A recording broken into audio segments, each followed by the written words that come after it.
There it is, right there. This guy right here. So that connects to the, That goes to the pump or the suction compressor, you're talking. yeah. So that's a Chevy connector? Yeah, I believe it is. And you could buy adapter fittings, but I believe this is a Chevy connector. And let me try that. Well, it's like a air truck. See, you know what I mean? Yeah, it's what I thought it looked like. But it makes sense if it's a compressor. It's got a needle in it, and it'll puncture this. Okay.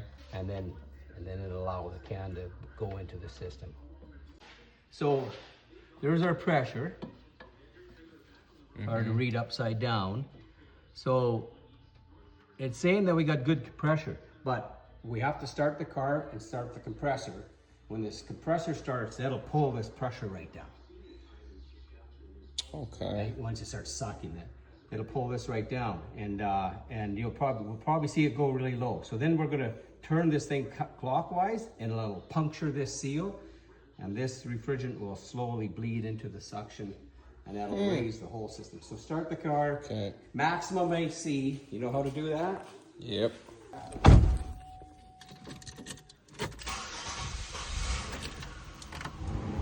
Yeah, it's max everything. That's what I'm doing wrong, I think. There we go. I punctured it in, then I had to open the valve back up so that it can flow in. Here we go. Now we're talking. I'm gonna put the whole can in. Might as well. Now we go back. Yeah. How do we know once it's all in?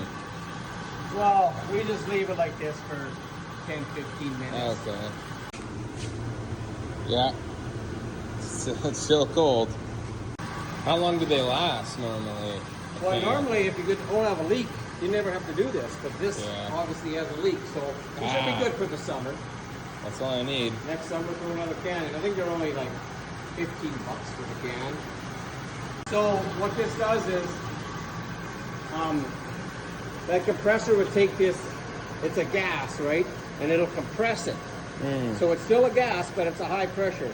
And then it goes through a condenser coil here that's in front of the rag, and that removes the heat, and at a high pressure, and if you remove the heat, it'll condense to a liquid. And then that liquid comes into an evaporator coil in there and goes through a little orifice, and then when it crosses the orifice, it depressures, and so the liquid then turns to a vapor, and anything that goes from a liquid state to a vapor has to absorb heat. So it absorbs the heat out of the air.